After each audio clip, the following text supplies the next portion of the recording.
What prophetic significance does the little horn Antichrist, the Vatican, have with the state of Israel and it's celebrating its 75th anniversary of its independence this past May 14th? Well, let me explain.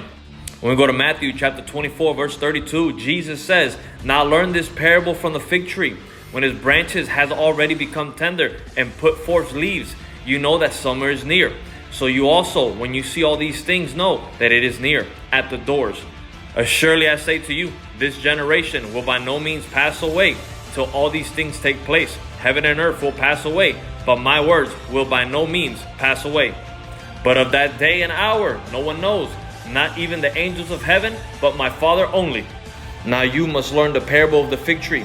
Jesus is prophesying about the rebirth of Israel that came to be in May 14th, 1948, when it was reestablished as a nation and the Jewish people returned back to their land. This past Sunday, Israel celebrated its 75th year anniversary since becoming a nation in 1948. Now look what Jesus says in verse 34. "This generation will by no means pass away till all things take place." Now when we go to Psalms 90 verse 10, it says, "The days of our lives are 70 years, and if by reason of strength they are 80 years, yet their boast is only labor and sorrow, for it soon cut off and we fly away." Now Israel turns 80 years old in 2028. Now back to Matthew chapter 24 verse 36, Jesus says, "But of that day and hour no one knows, not even the angels of heaven, but my Father only." Now people take this verse and just assume we don't know anything because we don't know the day or hour of the return of Christ. But the verses that we just read above, Jesus gives us a prophetic checkpoint. When the rebirth of Israel takes place, that generation will see all things come to pass.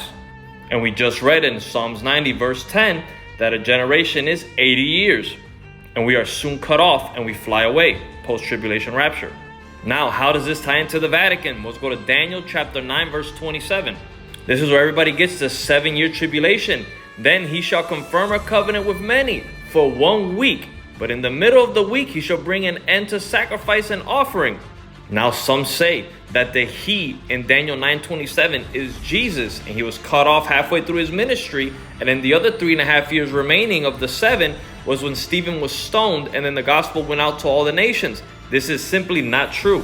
The he here in Daniel 9:27 is talking about the Antichrist signing a covenant with many.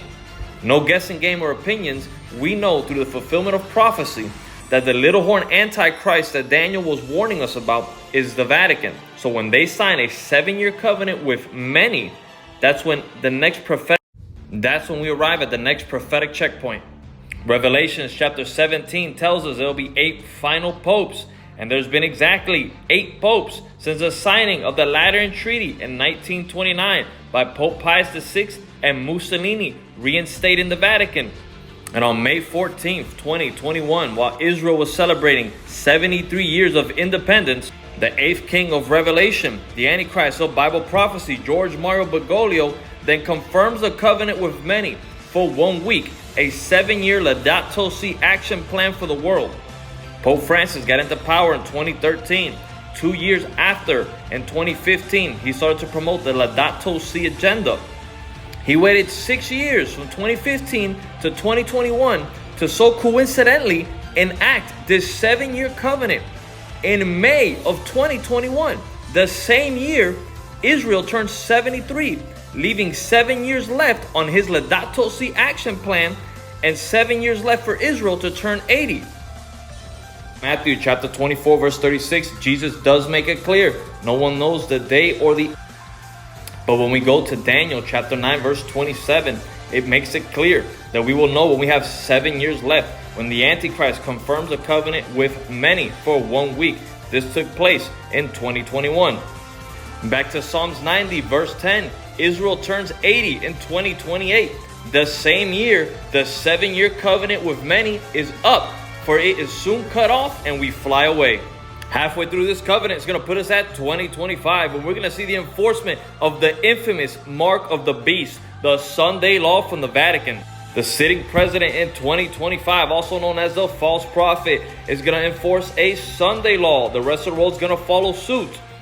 Israel turns 80 in 2028. Laudato Si is up in 2028. I hope you guys are ready to meet God. Happy 75 years, Israel.